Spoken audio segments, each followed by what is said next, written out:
any kind of cinematic success will usually bring about a second outing. Unfortunately, the oversaturation of sequels in the industry has created something of a stigma around the concept. So with that in mind, I'm Ellie for What Culture, here with 10 upcoming movie sequels nobody wants. Number 10, Minions 3. The old adage that you can have too much of a good thing is all too often proven to be true, particularly when the exposure to said good thing is so over the top that you end up never wanting to see it or experience it ever again. Case in point, in the film industry, the Minions. Back in 2010, with the release of the original Despicable Me, Gru's army of little yellow men became unbelievably popular. They were everywhere. In the cinema, on every bit of merchandise you could imagine, mobile games, TV adverts, you name it.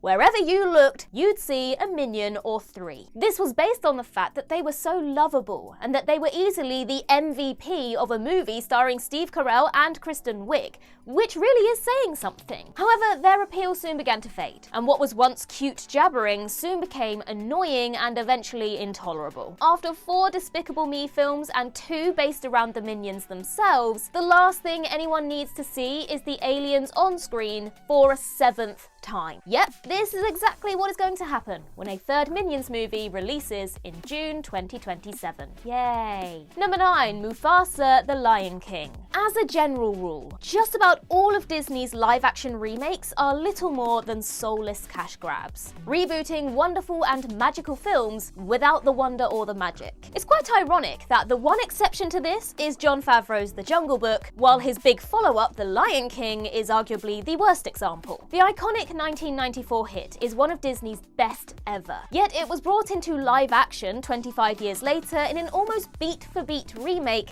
that stripped the characters of any real emotional personality. However, because it came off the back of The Jungle Book's success, and because of its name alone, the movie grossed over $1 billion, which almost automatically greenlit the next chapter in the story, Mufasa: The Lion King. Based on the trailers, the story will tell of how Scar brought the stray Mufasa into his family, only for the latter to end up on the throne, leaving the former bitter and resentful. This will continue the trend of trying to make villains more empathic and relatable. But sometimes a villain, particularly one as intimidating and as evil as Scar, just needs to be a villain. So a soulless telling of a story that doesn't need to be told. Not sure there's much to be excited about here. Number 8, Jumanji 3. When Jumanji: Welcome to the Jungle released, it felt almost as much a reboot as it did a sequel. Though confirmed to be a follow-on from the classic 1995 outing starring Robin Williams, the movie brought the franchise into the modern day with a fresh new perspective. Shifting the titular game from a board to an immersive console was a fun twist. But the real key to the movie's success was the cast. Dwayne Johnson, Kevin Hart, Karen Gillan, and Jack Black all gelled brilliantly and had great chemistry. And this stretched through to Jumanji: The Next Level 2 years later in 2019. However, as fun as the reinvigorated franchise has been, it feels as though the second film brought things to their natural end. First, they fell into the game accidentally. Then they were forced to return as part of a rescue mission. What else is there? The stories have been told, and after 5 years, it seems as though it had run its course. Until the recent announcement that a threequel will be headed to cinemas in December 2026. A third outing feels as though it may be a step too far for the franchise. And coming in the midst of what can only be described as a torrid spell in Dwayne Johnson's filmography, it's understandable to feel like returning once again to the game may not be the best idea in the world. Number 7, Cliffhanger 2. Sylvester Stallone is one of the greatest action stars in the history of cinema, with some of his biggest roles ever being reprised multiple times through sequels and spin-offs. Rocky Balboa has appeared in 6 Rocky movies, plus another 2 in the Creed franchise. John Rambo has made 5 cinematic appearances. And Sly has even played Barney Ross in 4 Expendables films. Now, one Stallone role that comes later to the sequel party is Gabe Walker. Stallone brought that character to life in Rennie Harlan's 1993 outing Cliffhanger, and after more than 3 decades, the franchise will be expanded. Now, plot details initially confirmed the story would revolve around Gabe and his daughter being thrown into a life-and-death situation, and with Stallone set to star, there was certainly potential for a fun return to a popular character from his past. However, the Italian stallion has now dropped out of the project altogether, and with him has gone the lion's share of the movie's appeal.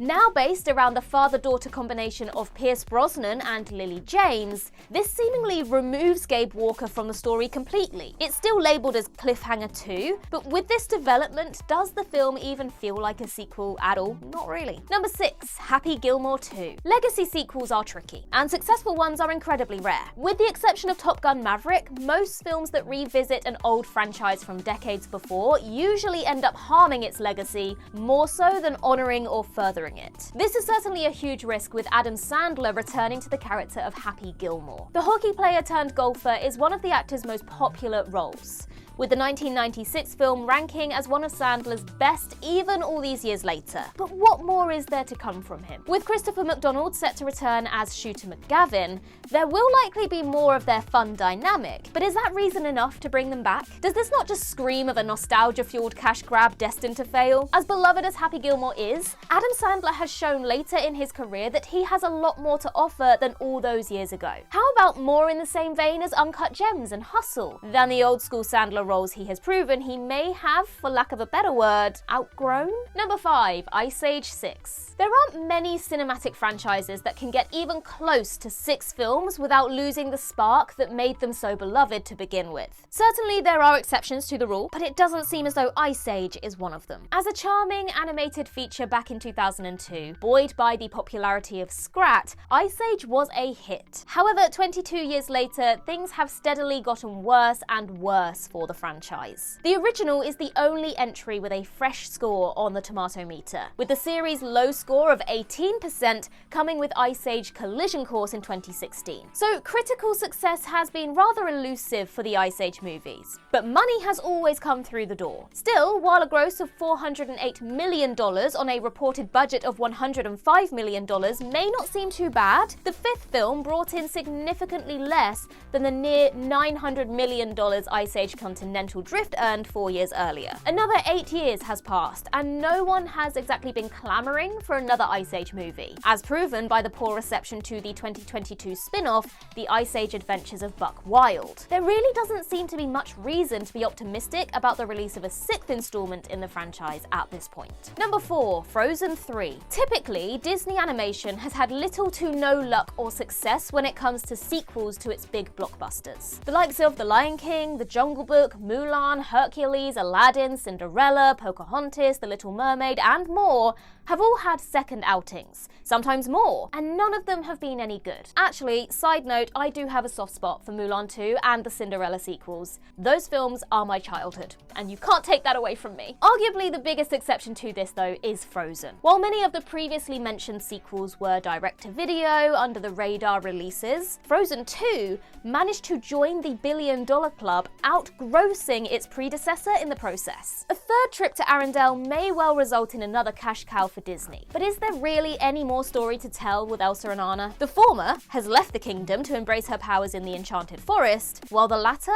is now the queen. It just feels like that's the end of it. Disney Animation has also produced some wonderful original movies over the last decade or so, with the likes of Moana, Encanto, Zootopia, and others producing genuinely great stories. So instead of going back to Frozen yet again, wouldn't it be far more interesting to invest heavily in more original stories? I know, wild idea.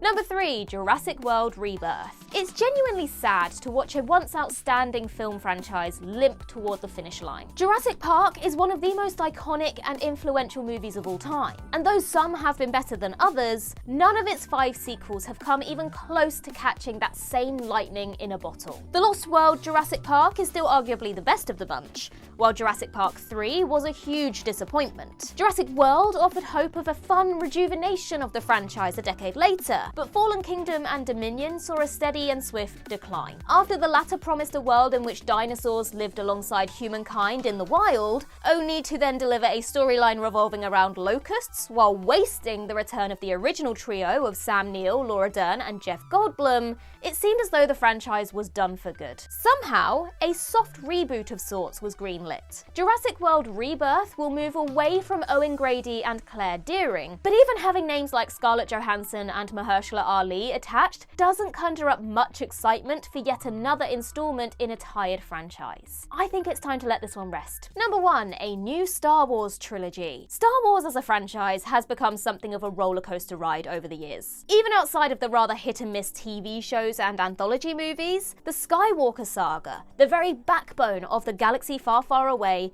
has seen more downs than ups. Of course, there is the iconic original trilogy, followed by the initially poorly received prequels, which are now seemingly getting their flowers more than ever, arguably thanks to the fact that episodes 7 to 9 were somehow received so much worse. At this point, the last thing Lucasfilm needs to do is continue the Skywalker saga. Both Anakin and Luke are dead, leaving the Skywalker story finished. Yes, okay, Rey took on the Skywalker name, but hers is a story, like countless others, that should be continued and explored outside of the titles of episodes 10 to 12. Simon Kinberg, according to Deadline, has signed on with Lucasfilm to bring the next 3 Skywalker saga chapters to life. Though it should be noted that there is also conflicting information that these movies will instead kick off a new saga. So hopefully, it's the latter. But in an ideal world, maybe Star Wars should steer clear of trilogies altogether for the time being.